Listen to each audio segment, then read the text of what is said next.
خير فاذكروا اسم الله عليها الصواب وإذا وجبت جنوبها فكلوا منها وأطعموا القانع والمعتر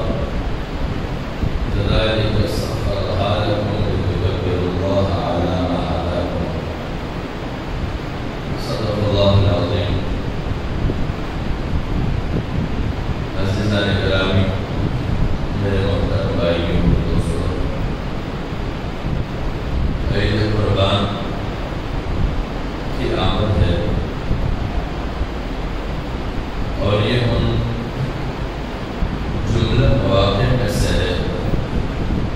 جو اللہ رب العزت اپنے بندوں کو عطا کرتا ہے کہ جس میں وہ خود بھی خوشیوں کا اظہار کرتے ہیں اور دوسروں انسانوں کی خوشیوں کا ذریعہ بھی بنتے ہیں، اور اسی خوشی کے موقع پر اللہ رب العزت کی خوشنودی اور رضامندی بھی حاصل کرتے ہیں۔ دیگر اقوام میں عیدیں منائی جاتی ہیں، ان کی بھی تہوار ہوتے ہیں، لیکن اللہ رب العزت نے حضور نبی اکرم صلی اللہ علیہ وسلم کی امت پر یہ احسان عظیم کیا ہے کہ وہ سال بھر میں 2 عید بھی مناتے ہیں، لیکن وہ صرف منانے کے حد تک نہیں ہے بلکہ ایک عبادت کی ادائیگی بھی اس میں ہوتی ہے اور قلبی خوشی بھی اس سے حاصل کی جاتی ہے۔ اللہ رب العزت فرماتے ہیں وَالْبُدْنَ جَعَلْنَاهَا لَكُمْ مِنْ شَعَائِرِ اللَّهِ، یہ جانور جسے قربان کیا جاتا ہے اسے ہم نے تمہارے لیے اللہ رب العزت کی نشانی بنا دی ہے، اور یہ شعائر کچھ محدود سی چیزیں ہیں جو اللہ رب العزت کی نشانیاں کہلاتے ہیں، ان میں سے یہ بھی ایک نشانی ٹھہرتی ہے قربانی کی جانور۔ صفا اور مروہ شعائر میں سے ہے، بیت اللہ شعائر میں سے ہے، حرم مدنی جو ہے مسجد نبوی یہ شعائر میں سے ہے، اس طرح اور بھی کئی کچھ چیزیں ہیں، اور یہ قربانی کے جانور بھی ان شعائر میں سے ہے، اللہ رب العزت کی مخصوص نشانیوں میں سے۔ لَكُمْ فِيهَا خَيْرٌ، اور اللہ رب العزت فرماتے ہیں کہ اسی میں تمہارے لیے بھلائی اور خیر ہے۔ فَاذْكُرُوا اسْمَ اللَّهِ، تو پھر اس پر اللہ کا نام لیجئے، یعنی اس کا مطلب یہ ہے کہ اس قربانی کی عبادت کو ادا کرتے ہوئے کوئی اور عنصر نہیں ہونا چاہیے، صرف ایک ہی ذہنیت کی یہ اللہ رب العزت ہی کے لیے قربان کیا جا رہا ہے، اس کے ساتھ شہرت کا اور چرچے کا کوئی عنصر شامل نہیں ہونا چاہیے۔ فَإِذَا وَجَبَتْ جُنُوبُهَا، تو کہتے ہیں کہ جب وہ کروٹ پہ گر جائے فَكُلُوا مِنْهَا، تو اس سے خود بھی کھاؤ، وَأَطْعِمُوا الْقَانِعَ وَالْمُعْتَرَ، اس میں قناعت شار لوگوں کو بھی کھلاؤ اور مانگنے والوں کو بھی کھلاؤ جو ضرورت مند ہو۔ كَذَلِكَ سَخَّرْنَاهَا لَكُمْ لَعَلَّكُمْ تَشْكُرُونَ، اور اسی طرح یہ جانور جو بدکنے پر سینکڑوں لوگ اسے سنبھال نہیں پاتے، وہی جانور تمہارے لیے مسخر کر دیا گیا ہے تاکہ تم اس عبادت کی ادائیگی کے بعد اللہ رب العزت کے مستقل شکر گزار بن۔ اور مستقل شکر گزار بننے کا مقصد کیا؟ وہ مقصد یہ ہے کہ تمہاری زندگی میں جو بھی سہولیات اور آسائشیں اور اللہ رب العزت کی جانب سے رزق کی جو فراوانیاں اور مشاہدگیاں ہیں، ان سب پر تمہارے طرف سے ذہناً اور عقلاً اور طبعاً یہ اظہار اور عقیدہ ہو کہ جو کچھ اور جتنے مقدار میں میں نے آج قربانی کی صورت میں صرف کر دیا ہے، یہ اللہ کا دیا ہوا تھا، اللہ کے منشا پہ دیا ہے، اور جب اللہ کے منشا پر تھا اور اللہ ہی کا تھا اور اس ہی کے لیے صرف ہو گیا ہے، تو مجھے اس پر شکر ادا کر لینا چاہیے ہے کہ اللہ رب العزت نے مجھے اپنے ان اطاعت گزار بندوں میں شامل شامل کیا ہے کہ جب انہوں نے یہ حکم دیا کہ تم نے قربانی کرنی ہے، تم اس پر تمہارے اوپر قربانی واجب ہے، تو بغیر چھوڑ چھڑا کے مجھے یہ توفیق نصیب ہوا کہ میں نے اس کے حکم کی تعمیل کرتے ہوئے قربانی کے جانور کو پیش کر دیا۔ اور بہت سارے لوگ ہم میں سے ایسے بھی ہیں کہ قربانی کے موقع پر ہم بہانے ڈھونڈتے ہیں کہ کس طرح میں قربانی کے دینے سے چھوٹ جاؤں۔ جیسے روزے کے موقع پر روزوں سے چھوٹنے کے لیے کئی سارے بہانے ڈھونڈے جاتے ہیں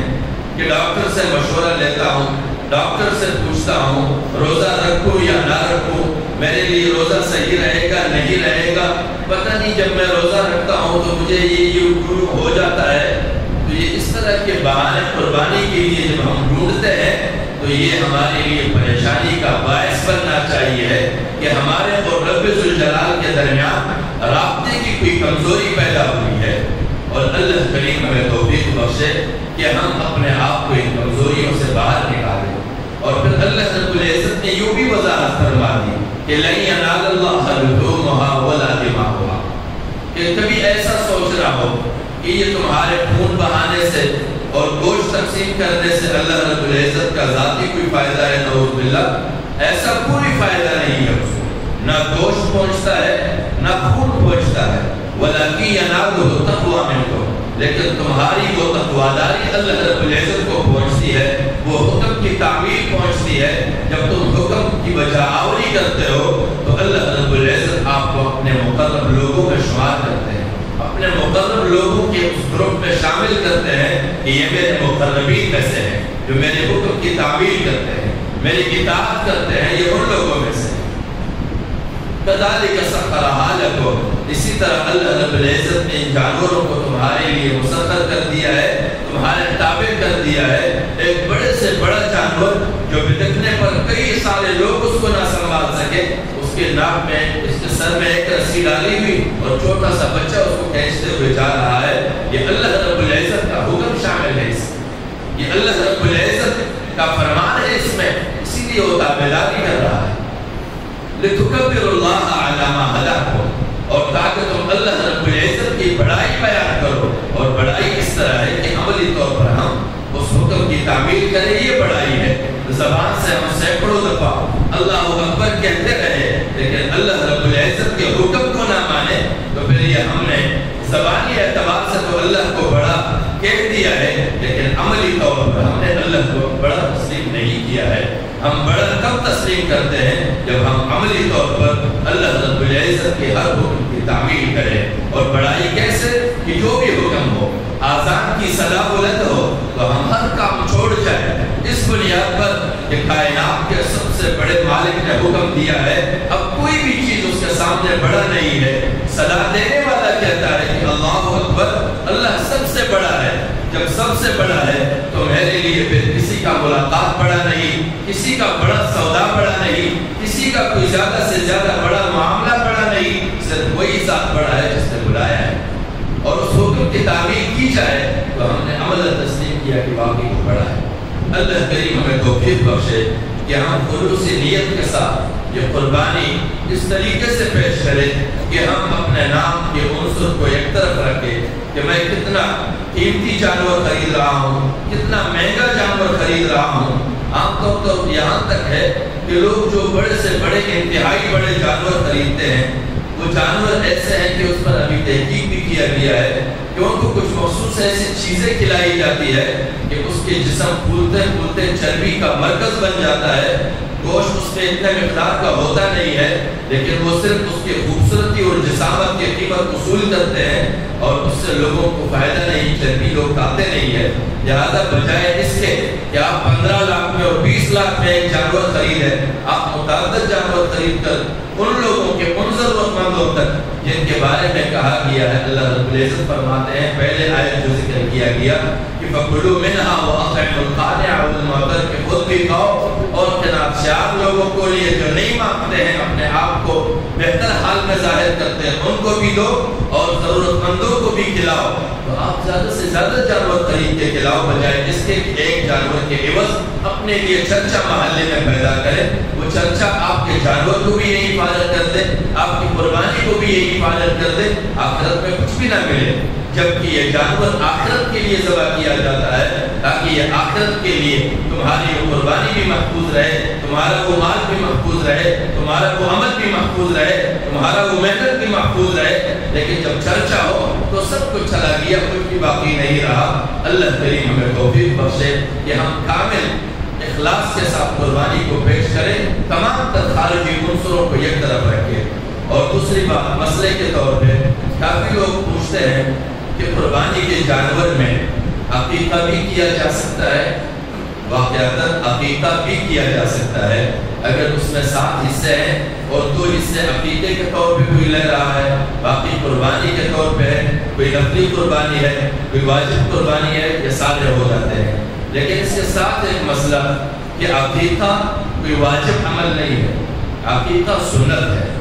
اور یہ اس لیے رائج ہوا تھا ابتداءً کہ لوگوں کی آبادیاں دور دراز ہوا کرتی تھی، لوگوں کی آبادیاں قریب نہیں ہوتی تھی، کہیں 1-2 گھر، کہیں 3 گھر، کہیں 4 گھر، اس میں بچے کی تولد ہوئی اور اس کے بعد اس کے لیے عقیقہ کر کے دور دراز سے لوگوں کو، اپنے جان پہچان والوں کو اکٹھا کرتے تاکہ ان کے سامنے اس بچے کے نام اور نسب کا اظہار ہوتا اور بچے کے نسب کا اس بات ہوتا، وہ ثابت ہوتا کہ یہ فلاں کے نسب سے، فلاں کے خاندان سے ہے، اس کا یہ تشہیر ہوتا اور اس کی شناخت ہوتی۔ تو یہ ایک سنت عمل ہے۔ ہمارے کئی سارے دوست احباب قرض لے کر اس عمل کو کرتے ہیں لازمی طور پر، تو یہ کوئی لازمی عمل نہیں ہے، سنت عمل ہے۔ جس کے پاس استعداد ہے، اس کے پاس اللہ تعالیٰ رب العزت نے صلاحیت دی ہے، وہ بھلے اس عمل کو رکھے، لیکن جس کے پاس استعداد نہیں ہے، مالی صلاحیت نہیں ہے، وہ لازمی طور پر قرض لے کر اس عمل کو کرے تو یہ اپنے آپ میں دشواری ہے اور یہ تکلف ہے،